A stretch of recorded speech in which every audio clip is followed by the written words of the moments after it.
Sengketa status lapangan dan Wisma Persibaya di Jalan Karangganyam akhirnya dimenangkan PT Persibaya Indonesia.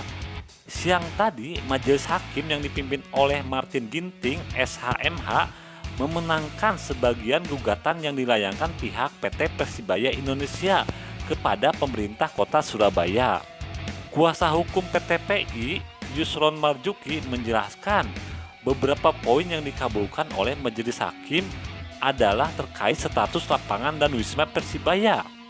Salah satunya membatalkan sertifikat kepemilikan Pemkop Surabaya atas lapangan Karangganyam yang diterbitkan BPN tahun 1994. Dengan begitu, segala tindakan Pemkop Surabaya yang berdasarkan sertifikat tersebut juga tidak dapat dibenarkan. Persibaya juga memiliki prioritas untuk mengajukan permohonan hak atas lapangan yang menjadi pabrik pemain Persibaya dan timnas tersebut. Tadi termuat dalam putusan, peristiwa pembongkaran dan sebagainya itu peristiwa melawan hukum, karena secara hak Persibaya telah menguasai sejak tahun 1967 dan berhak mendapat prioritas pemohon hak, terang Yusron.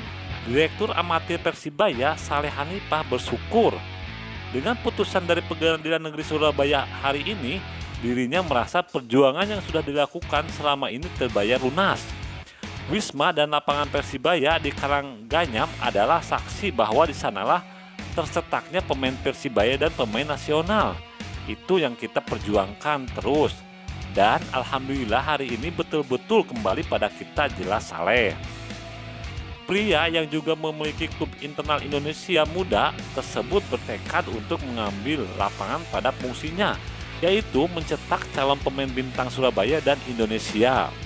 Sementara itu, pihak tergugat yaitu pemerintah kota Surabaya diberikan waktu 14 hari untuk mengambil sikap atas putusan sidang hari ini.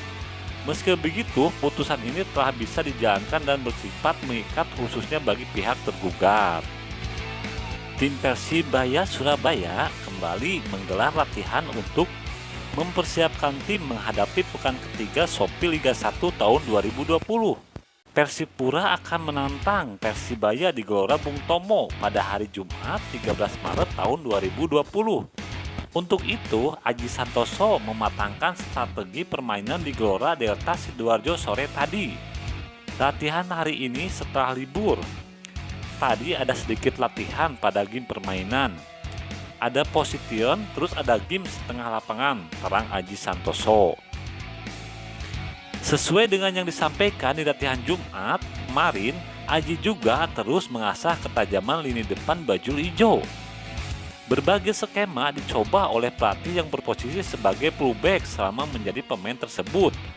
Ada juga latihan finishing, ada juga setengah comeback training, ada technical training juga imbuhnya. Sementara itu, Persipura sendiri datang ke Surabaya dengan kondisi terluka setelah menelan kekalahan dari tuan rumah Borneo FC dengan skor 2-0. Namun, Aji justru mewaspadai kebangkitan tim Mutiara Hitam. Itu menurut saya tidak bisa menjadi ukuran. Bukan jaminan Persipura kemarin kalah terus besok kalah. Jadi tidak menganggap remeh dalam pemikiran saya, kata Aji. Meski kekuatan Persipura juga dipastikan akan berkurang dengan absennya Arthur Cunha, tidak membuat Aji lengah begitu saja. Setelah mereka kalah, apakah terus down? Tidak. Justru kita harus mewaspadai kebangkitan Persipura. Meskipun ada pemain mereka yang tidak bisa bermain. Tapi menurut saya tidak terlalu mengurangi kekuatan dari Persipura. Karena kita tahu Persipura dihuni pemain yang syarat pengalaman di sepak bola Indonesia jelasnya.